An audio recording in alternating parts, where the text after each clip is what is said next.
Hola chicos, pues ha llegado el momento de resumir el tema 7, que habla de la organización política y territorial tanto a nivel de España como los distintos regímenes políticos que existen en el mundo. Esto es lo que va a entrar para el examen y como ya os he ido diciendo a lo largo del tema, pues es muy poquito y el examen va a ser un tipo test que va a tener un valor de un 20-25% final de la nota de la evaluación. Al final de la evaluación tendréis una nota y esa nota hará media con las dos primeras evaluaciones. ¿De acuerdo? Pues vamos a empezar con el resumen del tema. Y del punto 1 solo os tenéis que estudiar en la página 178 el concepto de Estado, que define como organizaciones políticas independientes que ejercen su poder sobre un territorio delimitado por unas fronteras y habitados por una población determinada.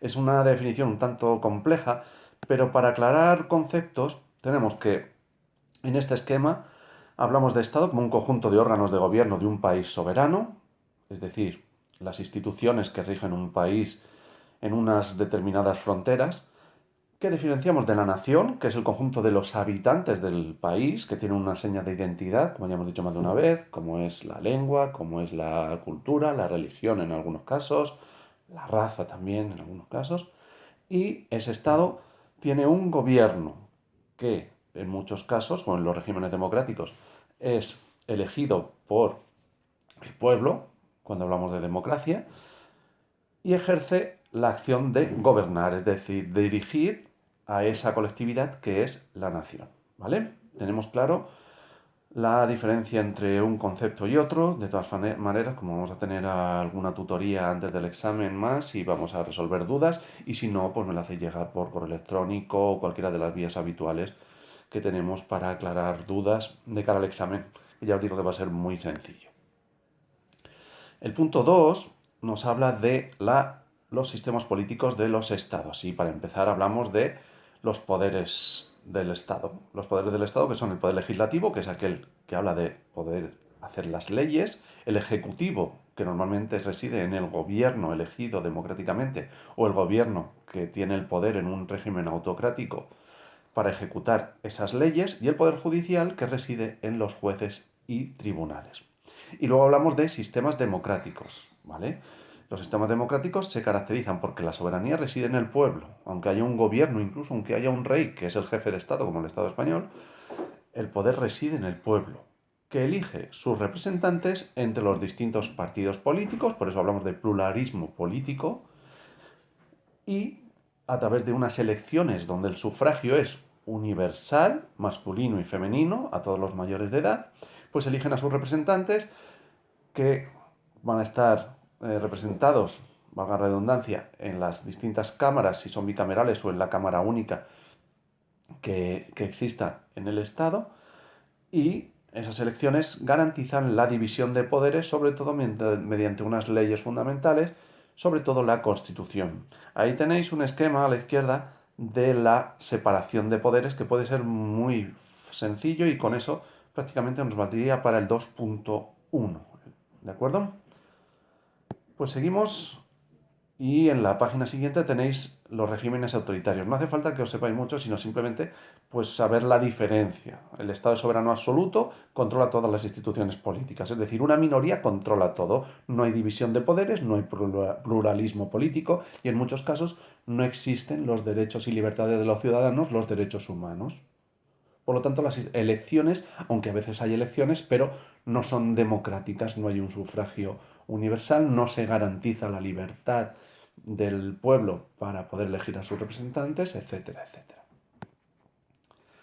En cuanto a la organización política de España, en el 3.1, el sistema político español, tenemos que hablar en primer lugar de la Constitución que está en vigor actualmente, que es la Constitución del 78, que habla de un Estado social, democrático, de derecho. Social porque mira por el bienestar de todos los españoles, democrático porque permite el pluralismo, los derechos y libertades y la elección de representantes, y de derecho. ¿Por qué? Porque las leyes que se dictan los españoles a través de sus representantes en el Parlamento limitan el poder tanto del gobierno como del jefe de Estado, que en este caso es el rey. Por eso hablamos de que la soberanía reside en el pueblo español. Ahí tenéis un esquema, no para que lo sepáis entero, pero sí para que tengáis una visión de conjunto de la Constitución española en ese título preliminar que marca las pautas de lo que es el Estado español.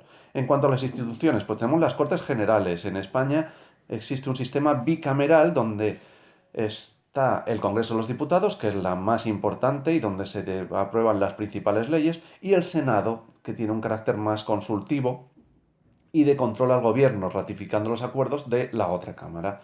El gobierno, pues dentro del Congreso de los Diputados, se elige al gobierno, otra vez mediante los representantes que han elegido los españoles, se elige un gobierno. Ya hemos visto en las últimas elecciones que a través de pactos Pedro Sánchez ha conseguido una mayoría que le permitía sacar el gobierno adelante.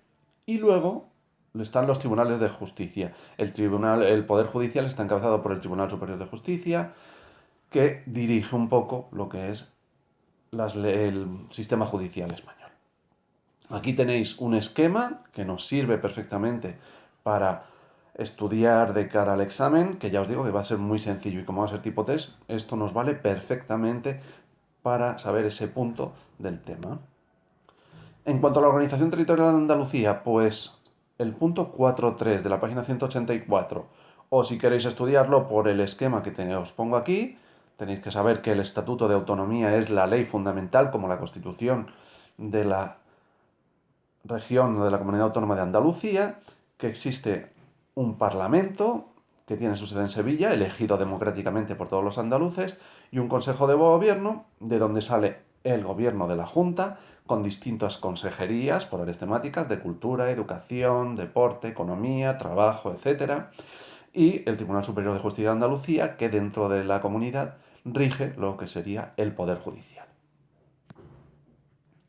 En cuanto a la Unión Europea, ¿qué tenemos que saber? Pues de la Unión Europea, en primer lugar, los objetivos en el punto 5.1 de una manera muy básica, ¿vale? Incluso podemos omitirlo, ¿vale? Las ampliaciones, no quiero que sepáis las ampliaciones, simplemente que son 28 países y como ya trabajamos en una actividad las distintas ampliaciones, recordáis aquella presentación PowerPoint que tenía que hacer con las distintas ampliaciones, pues tampoco hay que saberse eso. Sí que hay que saberse las distintas instituciones que tenéis en el punto 5.3.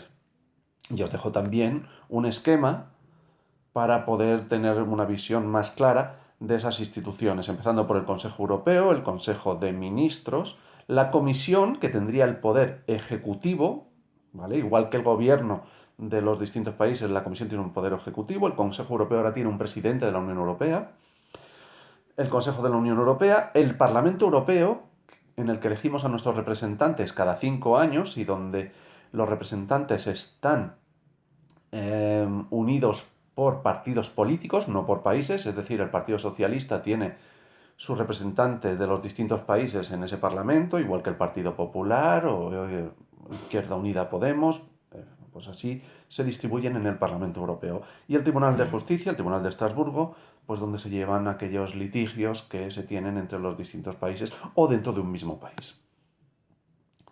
Del punto 7, solo tenéis que saber la ONU, las instituciones que tenéis en la página siguiente, la asamblea donde están representados todos los países de la ONU. Pero la principal institución es el Consejo de Seguridad, donde hay 15 países, 5 de los cuales son fijos, los demás van rotando, que son Rusia, China, Reino Unido, Francia y Estados Unidos, y tienen derecho a veto. ¿Qué significa esto? Que si se toma una decisión en ese Consejo de la ONU, pues si uno de esos 5 está en contra, la decisión es vetada. ¿De acuerdo? En cuanto a los puntos 8 y 9, del punto 8 ya hemos trabajado, incluso os puse una actividad voluntaria sobre unas películas para que trabajarais, no va a entrar de cara al examen, el punto 9.1 tampoco, pero sí el punto 9.2, las distintas instituciones en las que participa España, la OTAN, la ONU, la OCDE, de una manera muy básica, y saber lo que es la marca España, ¿vale? La marca España, que se dedica a mostrar los atractivos y fortalezas del país en distintos ámbitos, es decir, aquello que permite tener una imagen o potenciar la imagen exterior de España. En cuanto a las consideraciones finales, como ya os expliqué en un vídeo anterior, esta situación extraordinaria nos hace que los exámenes pierdan peso. Pierdan peso porque son pruebas menos objetivas, las tenéis que hacer desde casa, las haremos a través de Socrative o Google Forms, que ya os iré diciendo. y, como digo, pesa un 20-25% en la nota final del trimestre. Haremos esas pruebas en Socrative o en Google Forms. Todavía estamos trabajando para que el centro tenga una cuenta de Google Suite y poder hacer formularios de Google que nos permitan importar las notas directamente de una manera muy sencilla. Y el resto de la nota, ¿de dónde la obtengo? Pues de todas las actividades que hemos venido haciendo a través de Google Classroom, donde os seguiré poniendo actividades que serán evaluadas y que tendrán un valor mayor que el que tenemos habitualmente en las programaciones del departamento, que sabéis que le da un peso de un 60-70%, ahora no recuerdo. Pero ahora las actividades pesan más, van a llegar a ese 60-70% en lugar de los exámenes, que era lo que valía antes. ¿De acuerdo? Pues si tenéis alguna duda, por los canales habituales, haremos también una reunión a través de Zoom o a través de Google Meet para que me planteéis esas dudas y resolvamos pues todo aquellos problemas que tengáis. Y como digo, va a ser un examen muy sencillito. ¿De acuerdo? Un saludo, chicos. Hablamos.